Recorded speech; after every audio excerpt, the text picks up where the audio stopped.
আজকের ভিডিওতে থাকছে কিভাবে আপনি ঘুমিয়ে ঘুমিয়ে সন্দ্বীপ বা চিটাগাং যেতে পারেন। Let's start the video.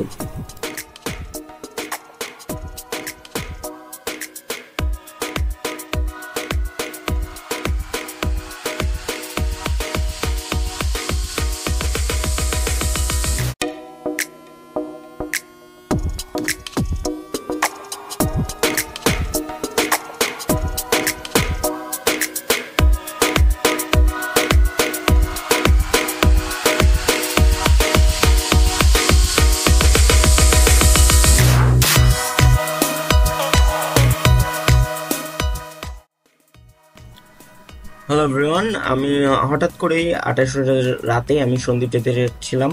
এই জন্যই আমি আরামবাগ চলে যাই এবং আরামবাগে গিয়ে আমি একটি টিকিট কালেক্ট করি। একটি টিকিটই পাওয়া যাচ্ছিল, সেটা হচ্ছে ইম্পেরিয়াল এক্সপ্রেসের স্লিপার কোচের টিকিট। সো আমি ওটা গ্র্যাব করে ফেলি এবং আমি একা যাওয়ার প্ল্যান করে ফেলি, কাউকে না জানিয়ে। সো এখানে আম্মু আর ভাইয়া আমাকে ড্রপ করতে এসেছে।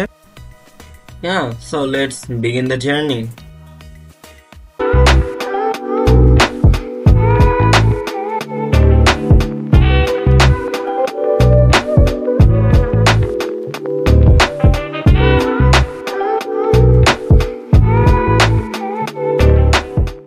বাসটা খুবই কনভিনিয়েন্ট ছিল, দোতলা বাস ছিল, স্লিপার কোচ, এবং as I said the bus was very very fantastic.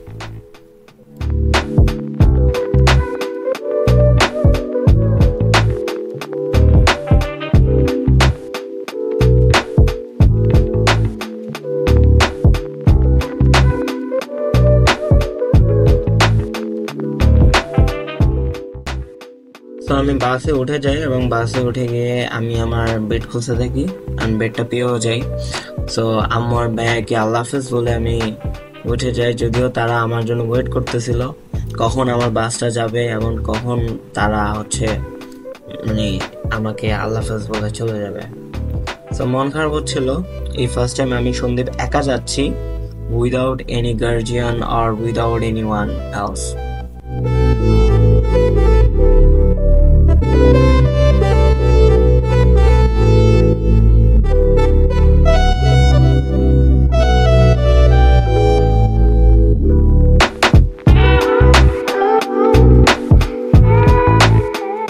বেডটা উপরে ছিল, সো বেডের সামনের দিকে জুতা রাখার স্ট্যান্ড ছিল এবং পিছনের দিকে ফ্ল্যাগ ছিল।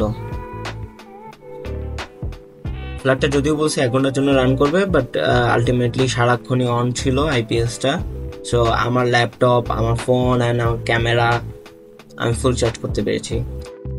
অ্যান্ড এটা খুবই স্যাটিসফাইং যে আমি দুটো জিনিসই ফুল চার্জ করতে পেরেছি। অ্যান্ড আমার ভাইয়া ওয়েট করতেছিল যতক্ষণ আমার বাস ছাড়ে। সো আম্মু অনেক মন খারাপ করতেছিল যে আমি একা একা যাচ্ছি, পারবো কিনা, যাইতে পারবো কিনা। আলহামদুলিল্লাহ বাসটি ছেড়ে দিল। তো রাস্তায় কিছুটা জ্যাম ছিল সায়দাবাদ টার্মিনালের ওদিকে, যাত্রাবাড়ির ওদিকে। আফটার দ্যাট আমরা এক টানে চিটাগাং পৌঁছে যাই, কুমিল্লা পৌঁছে যাই, এরপরে চিটাগাং। এই দৃশ্যটা খুবই ভালো লেগেছে। নিচে দিয়ে বিভিন্ন বাস যাওয়া আসা করতেছিল আর আমরা ব্রিজে জ্যামের মধ্যে বসেছিলাম। আমরা উইদিন 3 আওয়ার্সের মধ্যে আমরা মায়ামি রিসোর্টে পৌঁছে যাই এবং মায়ামি রিসোর্টের ভিউটা জাস্ট ওয়াও ছিল। এবং যে পাশ দিয়ে আমরা ঢুকছিলাম সে পাশে একটু মার্কেট টাইপ ছিল, অন্যান্য জিনিসপত্র পাওয়া যেত। সো আমরা যখন প্রবেশ করি তখন আই গেস 3:30 AM, মানে সেহরির টাইম অলমোস্ট হয়ে গিয়েছে। সো এই টাইমে আমরা প্রবেশ করি। সো আমি আর কোথাও ঘোরাঘুরি না করে আমি তাড়াতাড়ি ফেরি করতে চলে যাই। এখানে ব্লু পাওয়া যাচ্ছিল, যেটা ঢাকাতে পাওয়া খুবই রেয়ার, ফুড পান্ডা ছাড়া, পানামার ছাড়া। একটা প্যাকেজ সেল করতেছিল সেহরি টাইমে, যে ভাত, ডাল, বিফ আর সবজি আরো কি কি জেনেছিল। সো সবই একটা প্যাকেজে আন্ডারে ছিল। সো কেউ সিঙ্গেল অর্ডার করতে পারতো না। সো আমিও প্যাকেজ অর্ডার করতে হয়েছে, ওরা সিঙ্গেল কোনো ফুড দিবে না। এরপর আমি চলে যাই আমার বাসে এবং বাসে আস্তে আস্তে শুয়ে আমি ঘুমাইতে ঘুমাইতে আমি এখন চিটাগাং অপেক্ষায় আছি যাওয়ার। সো কিছুক্ষণ পরে আমরা চিটাগাং ঘুরবো।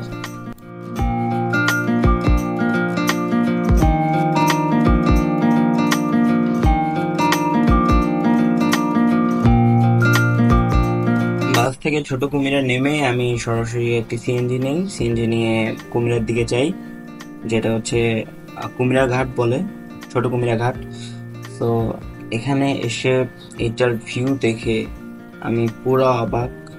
একটা সকালের একটা সুন্দর ভিউ, ফ্রেশ বাতাস, জাস্ট ওয়াও।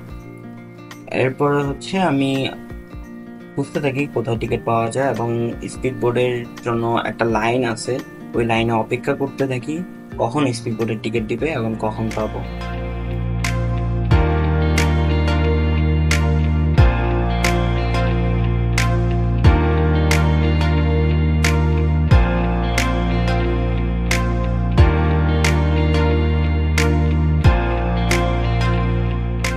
এসে দেখি যে ভোর 4টা থেকে নাকি মানুষ এসে লাইনে দাঁড়িয়ে আছে জাস্ট স্পিড বোর্ডের টিকিট কাটার জন্য।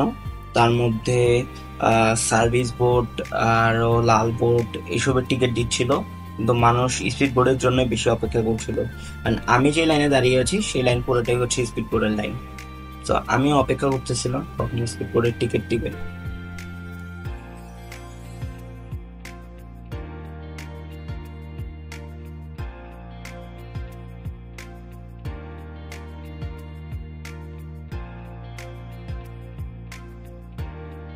টিকিট পেয়েও যাই, এবার ভ্যানে করে ব্রিজের মাথায় যেতে হবে, সেখান থেকে স্পিড বোর্ডে উঠতে হবে। এরপরে আমি উঠে গেলাম ভ্যানে এবং চলে যাচ্ছি ব্রিজের মাথায়।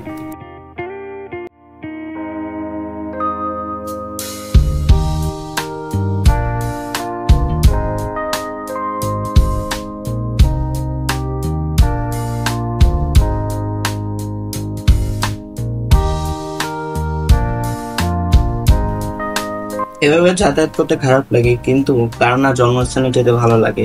জন্মস্থানে গিয়ে তাও ঈদ করা তার প্রিয় মানুষদের সাথে, সেটা খুবই আনন্দের, এবং সেই আনন্দ পেতে হলে কিছুটা তো কষ্ট করতে হয়। ইভেন এখানে দেখতে পাচ্ছেন যে অনেক মানুষ হেঁটে হেঁটেই এই বড় ব্রিজটা অতিক্রম করছে এবং স্পিড বোর্ডের কাছাকাছি চলে যাচ্ছে।